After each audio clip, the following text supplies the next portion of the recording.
Ingat sesuai dengan yang di share di grup itu mendesain alur belajar yang efektif dan efisien sampai menghasilkan produk ya. Jadi di sana akan ada pembelajaran yang struktural dan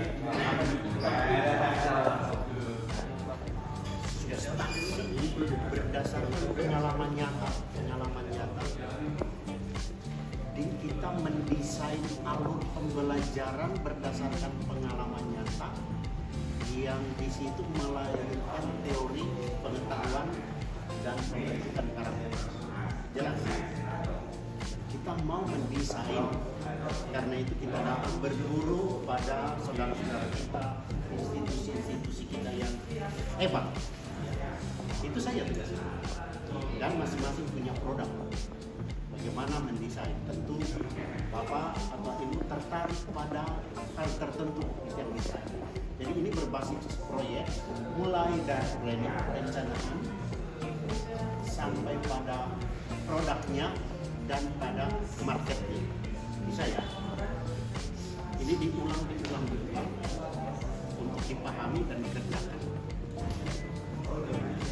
Tim pimpinan, koordinator Lembaga minta untuk segera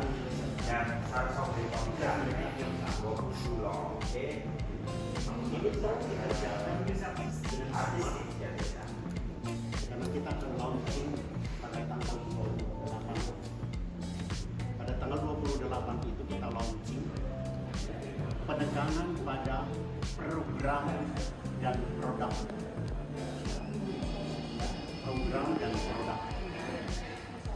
Kita akan mengurangi pernak-pernik lampu tetap ada,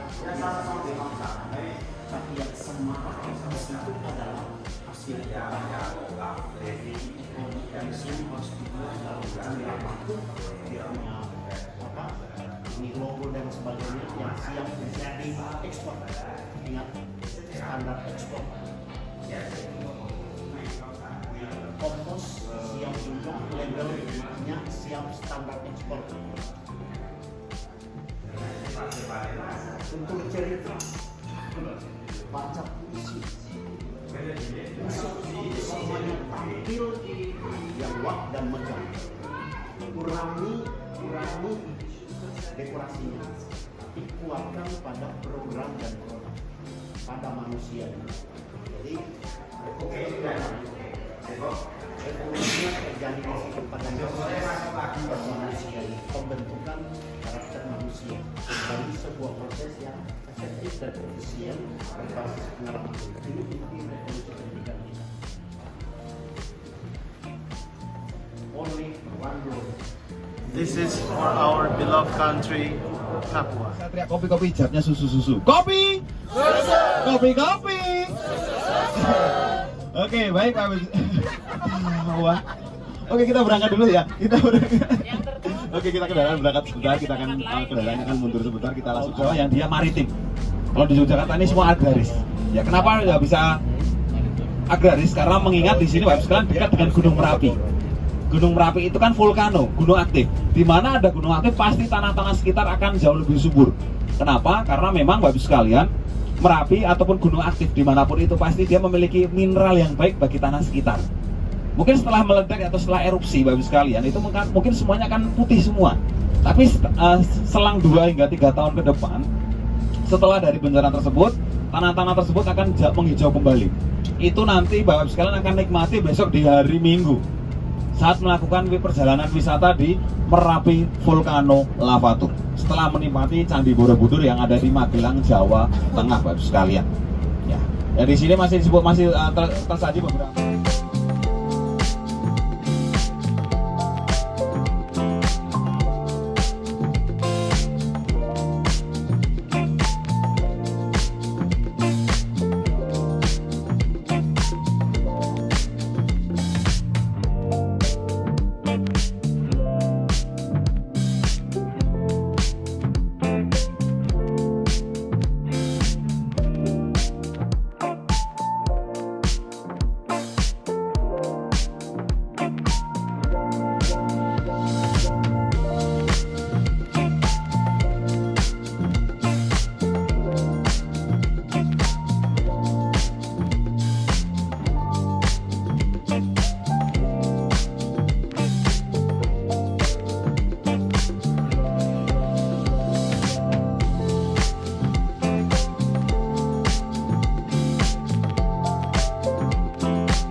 diapa-apain, nggak bisa disiasatin, ya bikin aja sendiri gitu.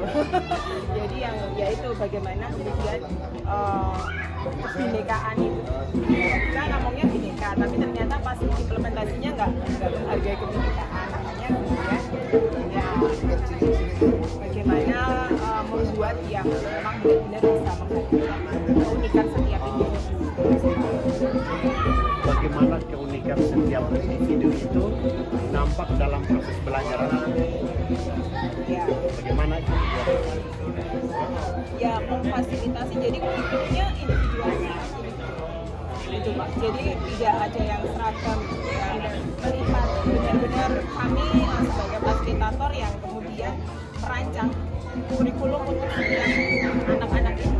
Jadi Misalnya salah satu anak misalnya, contoh bagaimana merancang salah seorang anak tanpa menyebut nama misalnya.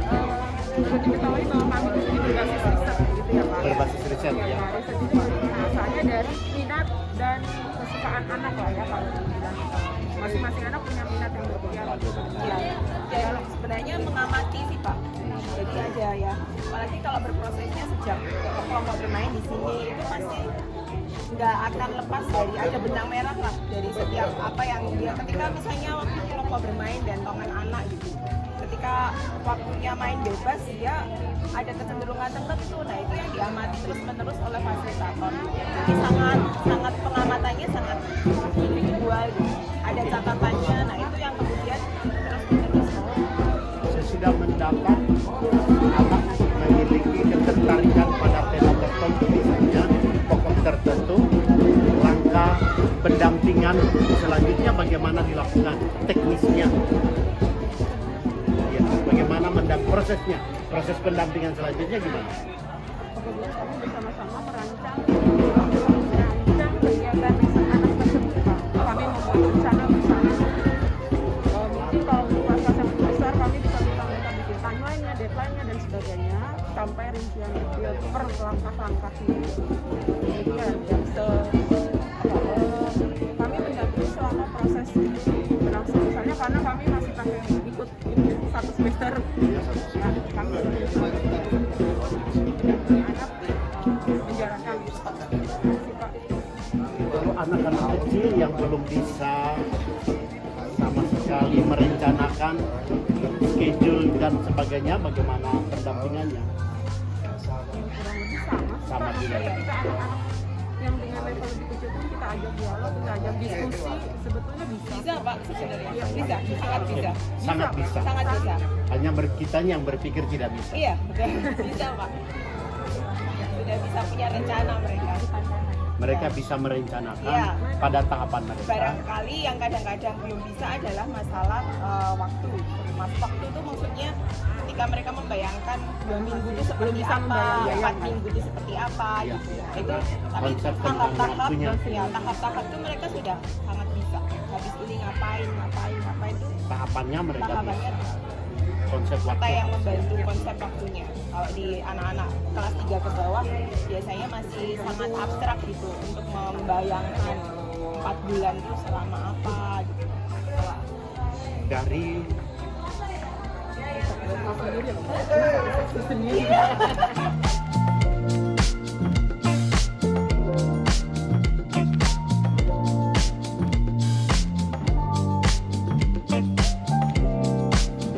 mendokumentasikan dulu ya, sehingga anak ini punya hasil karya itu bagaimana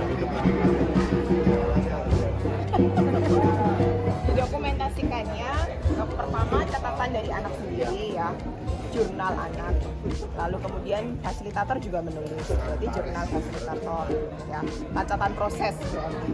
Nah kemudian apa yang akan hasil akhir yang akan kemudian apa ya bisa diceritakan gitu, itu nanti biasanya akhir semester ya, akhir semester akan anak membuat apa untuk kemudian itu diceritakan kepada orang lain. Bentuknya macam-macam sih Pak, bisa langsung karyanya gitu ya, misalnya dia sedang belajar tentang pengen membuat market gitu misalnya gitu. Ya. Lalu dia bikin, nah di situ hari dimana kami gelar karya itulah dipresentasikan, ya seperti itu. Lalu kemudian kalau misalnya memang bentuk dokumentasinya mereka video, hasilnya ya bisa di. Dalam arti ada ketika mulai proses pendampingan, nanti hasil akhir itu dipresentasikan Ya. dalam semacam pagelaran begitu. Iya, iya. Dan itu berarti dijadwalkan pagelarannya. Iya, dijadwalkan. Nah, pagelaran itu dibuat berdasarkan usia, berdasarkan tingkatan kelas, ataukah dibuat keseluruhan saja? Kalau itu bisa macam-macam sih Pak. Kemarin sebelum pandemi kami pernah menggelar untuk semua ya, satu sekolah. Lalu tema-tema itu dikelompokkan ya. Jadi kalau tema satwa, nanti bisa di situ ada anak SD, ada SMP, ada SMA yang presentasi bareng. Temanya tentang misalnya budaya, lalu dikelompokkan. Dan itu kami gelar sebulan. Sebulan itu pameran gelar karya itu. Itu kami namakan dengan panen pengetahuan. Karena sebenarnya hasil riset anak itu dia kan sedang memanen pengetahuan, nah itu diberikan kepada teman-temannya. Ya, lalu itu kan teman-temannya sebenarnya bisa menikmati. Oh, dia sedang riset tentang burung nih gitu. Apa ya hasilnya? Teman-temannya bisa tahu gitu ya. Nah, kemudian pandemi. Nah, pandemi ini kemudian agak terbatas. Lalu sampai yang terakhir kemarin masih per kelas ya. Tapi bisa dihadiri oleh lintas kelas gitu.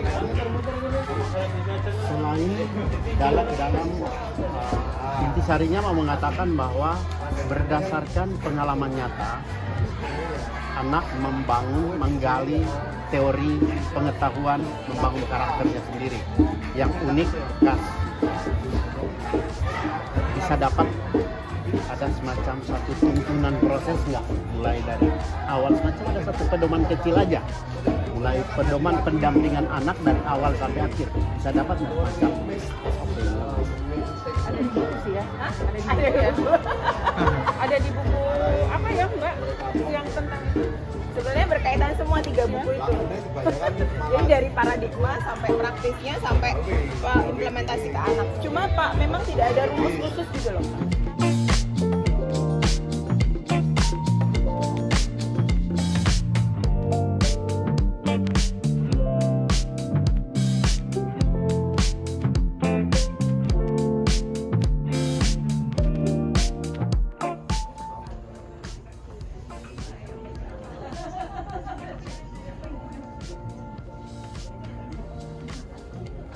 Jam 1:15 atau jam 1:15.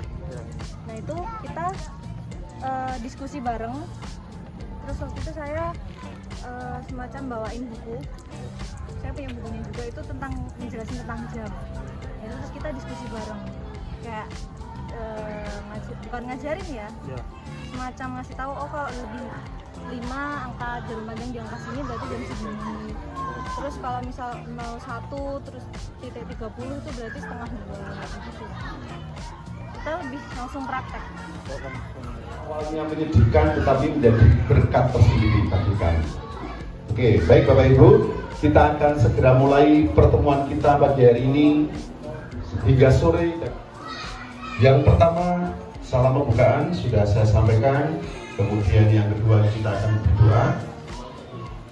Lalu nanti kita keadaan selamat. Dan kami terima kasih teman-teman dari jauh ya, dari Papua sampai ke Jogja, ini sangat luar biasa gitu ya. Terima kasih karena ini tentunya kalau tidak ada niat dan kesungguhan pasti tidak akan sampai di sini. Ya, sekali lagi kami mengucapkan terima kasih atas niat baik dan keinginan untuk berkembang. Ini sangat luar biasa. Dan kenapa salam menjadi pilihan? Ini juga kami terima kasih gitu ya. Dan tentunya kita akan belajar bersama-sama karena memang pendidikan yang tepat bagi anak-anak adalah pendidikan yang sesuai dengan kehidupan dan penghidupannya. Nah, jadi tidak mungkin nanti apa yang ada di salam bisa langsung diaplikasikan di sana. Saya pikir bagaimana kontekstualisasinya nanti. Nah, ini saya kira teman-teman perlu mengolah gitu ya. Nah, kita akan bersama-sama nanti berproses dengan teman-teman di sini, dan ternyata juga ada beberapa teman kami yang juga di Papua gitu ya. Tadi sudah salam-salaman gitu. Dan ternyata juga masih sangat konsisten gitu ya, karena dulu beberapa tahun yang lalu itu juga keliling dengan saya di beberapa daerah gitu.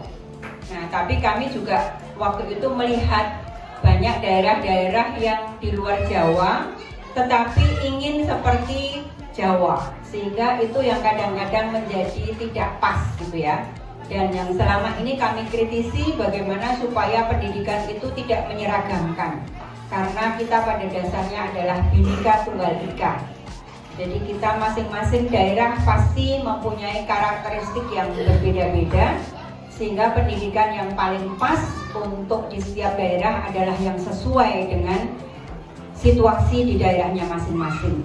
Nah, oleh karena itu nanti selama berproses kita bisa saling tukar-menukar pengalaman, pengetahuan, karena kami juga membutuhkan masukan-masukan dari teman-teman semua. Sebagai salah satu pendiri Sanggaraan Alam Yogyakarta.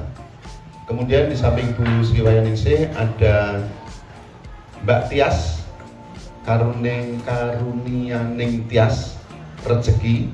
Beliau adalah sebagai fasilitator untuk jenjang SMA. Biasa dipanggil Mbak Tias. Kalau Ibu Sri Wahyuningsih ini biasa dipanggil Ibu Wahya. Kemudian di sampingnya Mbak Tias ada Ibu Girna. Beliau juga fasilitator di jenjang SMA. Nama lengkapnya Girna Titi. Kemudian ada Ibu Dian. Silakan berdiri Ibu Dian. Ya, Ibu Dian dia adalah fasilitator di jenjang SMP. Kemudian ada Ibu Linda. Ya, Linda sudah dari mana, dari jenjang SD besar atau kecil? SD besar. SD besar itu kami klasifikasinya untuk kelas 4, 5, dan 6. Ya, kemudian ada Imong. Imong adalah alumni dari SMA Sanggaraan Alam yang lulus di tahun 2021. Ya, oke. Kemudian ada Mas Ubaidillah Fatawi atau dipanggil Mas Ubed. Silakan berdiri, nggak kelihatan dari timur. Oh iya. Dia adalah juga fasilitator untuk jenjang SMA. Dan ada Mas Gilang. Ya, Mas Gilang ini juga fasilitator untuk jenjang SMP. Kemudian ada teman-teman pendukung teknis yang lain, ada Mas Henry ya, untuk mendukung kita perlengkapan sound system dan sebagainya. Ada Sena. Ya, ada Sena, kemudian ada siapa lagi? Farid, silakan berdiri Farid. Mereka adalah murid-murid kami untuk jenjang SMA yang salah satu minat di dalam risetnya itu terkait dengan hal-hal teknis sound. Direktur Akademi Salam ya, yang memanajeri kita dalam kegiatan-kegiatan semacam ini. Sudah, kemudian anak-anak kami di sana.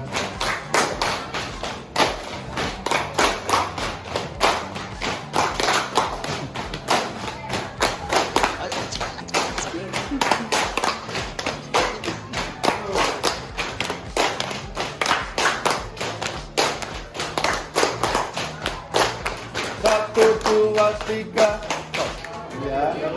Yeme, yeme, yeme, ya. Yeme, ya. Oke, siap. 1, 2, 3. Satu dulu. Yeme, bentar. 1, 2, 3, 4. Yeme, yeme, siap ya. Yeme, ya. Terus. Yeme, yeme, yeme. Tutu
Anak-anak kita yang dianggap kurang,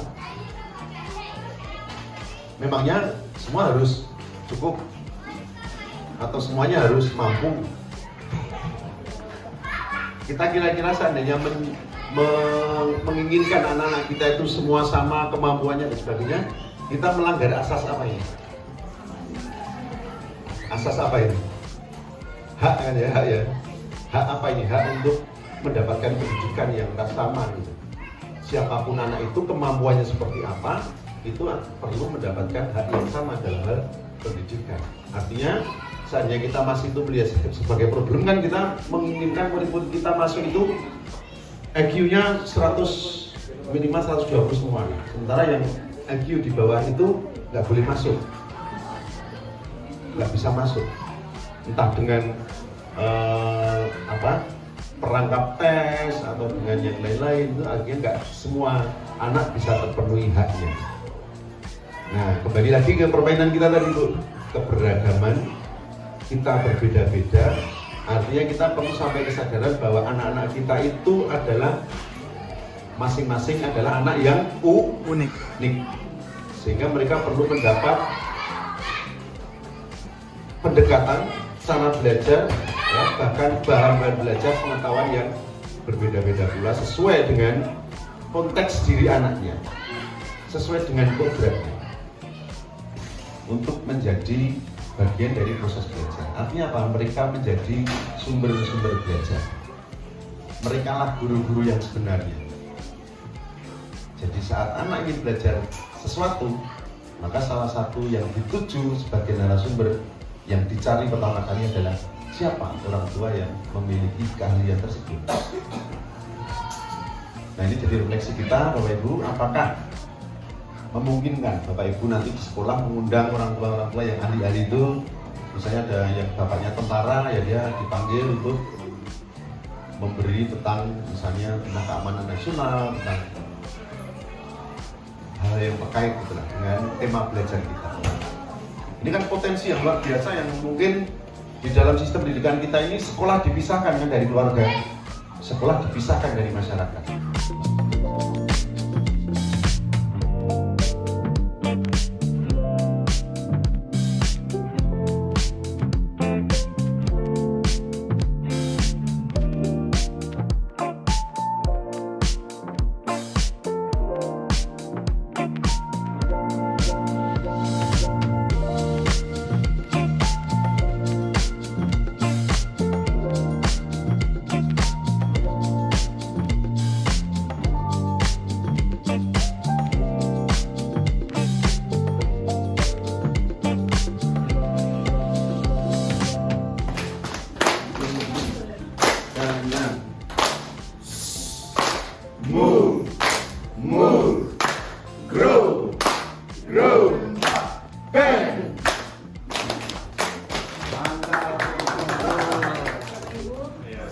Siang. Terima kasih atas waktu dan kesempatan yang diberikan kepada kami kelompok Ganas. Aduh,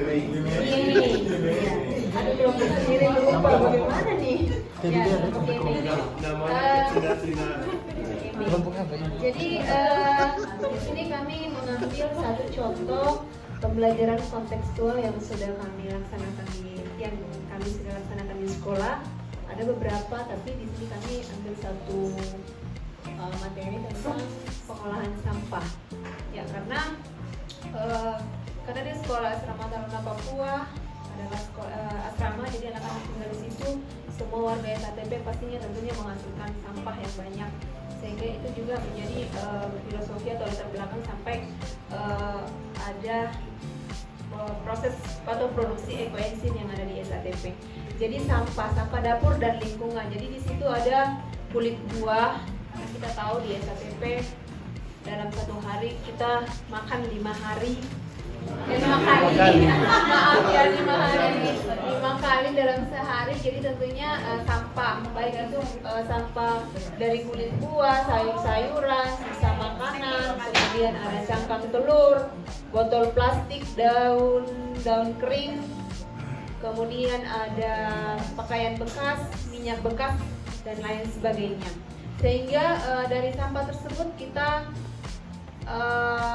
masuk dalam proses pembelajaran kontekstual, di situ pengolahan oleh siswa sendiri. Kemudian adapun hasil yang dihasilkan itu ekoenzim. Yang pertama itu adalah cairan sendiri, cairan ekoenzim. Jadi itu ada beberapa cairan yang dihasilkan, yaitu satu pembersih udara, cairan yang digunakan untuk pembersih udara, yang biasa kita lihat anak-anak kita sendiri menyiram got, parit, sehingga tidak menimbulkan bau di sekitar SATP sekolah. Dalam pembelajaran kontekstual dan proyek, di sini kami mengambil ada beberapa yang sudah pernah kita lakukan di sekolah. Contohnya yang pertama, membuat noken sebagai tas asli suku Papua. Selain pembelajaran biasanya, ini juga masuk dalam ekskul Bapak. Jadi di mana anak-anak membuat noken, merajut dari benang. Kemudian ekoenzim seperti yang tadi telah dijelaskan oleh teman kami, beberapa produk ekoenzim yang telah ada yaitu seperti cairan untuk mencuci piring, untuk pel, untuk cuci baju dan sebagainya. Ekoenzim sudah mulai berjalan juga. Kemudian pelestarian satwa dan endemik Papua. Jadi kami di Sekolah Asrama Taruna Papua memiliki laboratorium flora dan fauna, di mana di laboratorium itu terdapat beberapa hewan, termasuk hewan khas Papua, seperti burung cendrawasih dan kasuari. Jadi di mana beberapa kelas telah melakukan proyek di laboratorium, yaitu pelestarian satwa endemik Papua dan pengelompokan hewan. Kemudian pelestarian tumbuhan di sekitar sekolah. Jadi kita di sekolah ini tiap kelas memiliki taman, di mana sebagai proyeknya tiap kelas itu harus menjaga taman itu selama setahun. Kemudian pupuk kompos. Jadi di sekolah juga terdapat pembuatan pupuk kompos, di mana ada yang cair dan padat. Untuk praktik pelaksananya, yang pertama kita melakukan identifikasi kebutuhan, karakteristik, dan lingkungan sekitar. Yang kedua, melakukan observasi dan riset. Setelah itu kita mencari manfaat dalam kehidupan sehari-hari, kemudian anak-anak mempresentasikan, dan setelah itu asesmen. Terima kasih. Oke, terima kasih. Saya berangkat dari pertanyaan, apakah pembelajaran kontekstual Papua dan pembelajaran berbasis PBL itu sudah pernah dilaksanakan di SATP ya. Jadi berdasarkan pengalaman saya sendiri, pembelajaran kontekstual Papua dan juga PBL itu sudah pernah kami lakukan. Namun di dalam praktik dan prosesnya itu kami mengalami beberapa kendala. Walaupun tadi sudah dijelaskan oleh teman-teman dari kelompok yang terdahulu, di situ ada proses pembuatan ekoenzim, pupuk kompos, semua boleh berjalan dengan baik. Tetapi di sini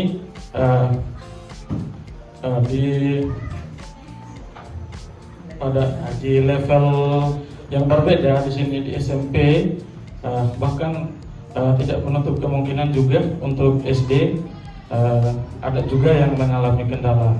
Saya ambil contoh di sini, kami melakukan riset, ini praktik sederhana membuktikan kebenaran teorema Pythagoras dengan menggunakan luas persegi.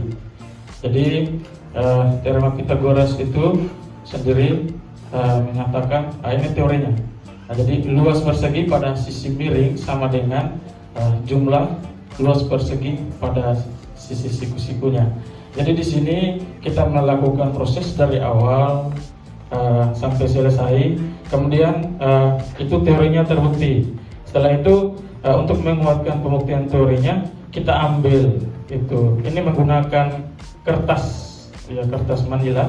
Jadi kita ambil kertas Manila yang pada persegi pada sisi miring, kemudian itu diletakkan di bawah dan kertas Manila yang sudah digunting dalam bentuk persegi itu pada sisi sikunya itu kita tempel pada persegi yang sisi miring itu. Jadi itu siswa sudah membuktikan bahwa itu pas. Jadi itu menunjukkan bahwa luas persegi pada sisi miring sama dengan jumlah luas persegi pada sisi sikunya. Tetapi di sini setelah mereka melakukan praktek, memang mereka sudah disuruh mempresentasikan. Kan dari praktek itu kan tujuannya adalah mereka memahami materi itu, kemudian mereka bisa menyelesaikan masalahnya. Tetapi pada dasarnya itu anak-anak mereka bisa menggunakan konsep sesuai dengan apa yang mereka dapat. Tetapi di sini kendalanya adalah ketika misalnya kita sudah memberikan soal, misalnya pada sisi siku-sikunya panjang sisinya itu 6 dan 8. Mereka disuruh menentukan luas pada sisi miring itu, mereka tidak bisa. Bukan mereka tidak tahu menggunakan rumus konsepnya, tapi mereka tidak bisa menghitung. Mereka sudah menulis langkahnya sampai pada proses menghitung, misalnya 6 kuadrat berapa.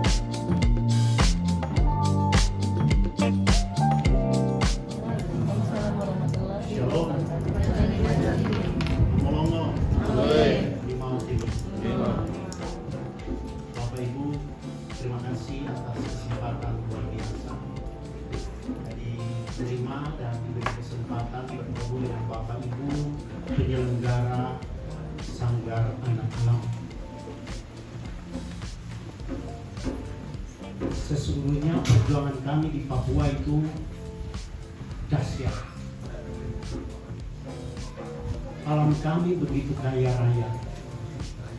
Kenapa perlu sekolah? Mau makan ikan lele yang besar kami tinggal pilih. Tidak perlu budidaya.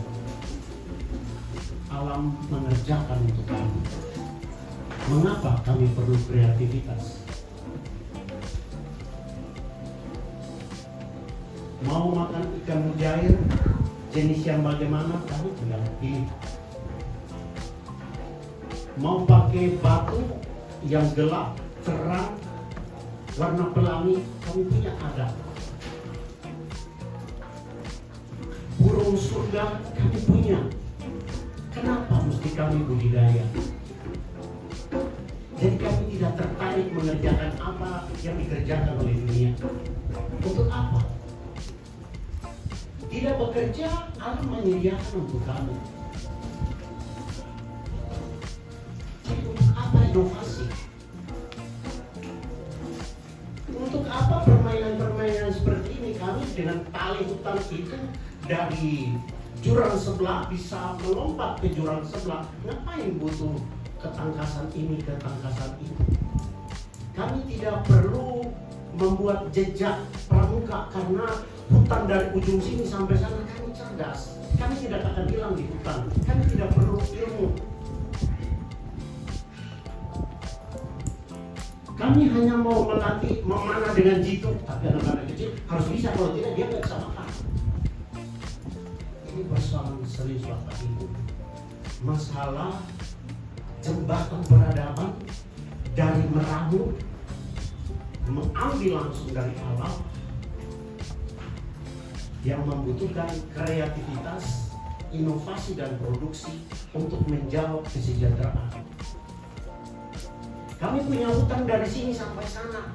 Kami tidak perlu gedung yang besar, cukup 1 daun, 2 daun saja kami aman dengan alam yang melindungi kami. Apa ini fakta kehidupan di tengah masyarakat kami di Papua? Karena itu pertanyaan tadi luar biasa. Ini anak yang tertarik atau tidak? Kita tidak tertarik.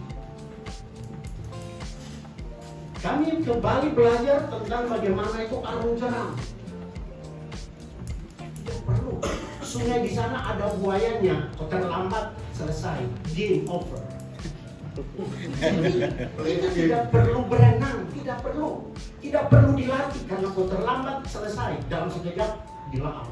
Maka skill tingkat tinggi harus ada. Butuh survive yang hebat.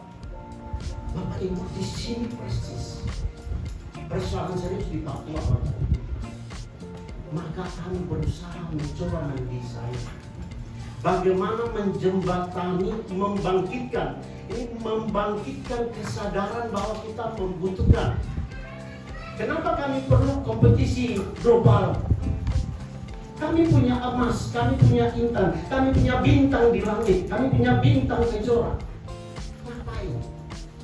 Bapak Ibu, ketika mengatakan ini, orang bilang, karang-karang. Ini tidak karang-karang, ini fakta. Kami punya sagu, kami cukup pakai sampan saja dan itu ribuan hektar pohon sagu cukup dipangkur, diolah. Kami cukup makan hari ini, tinggal memilih dari siganya. Kepiting yang hari ini yang ukuran 0,5 kilogram kami bisa jual cukup dengan Rp5.000, Rp50.000, tetapi hanya pindah wadah saja sudah menjadi Rp250.000 per kilogram.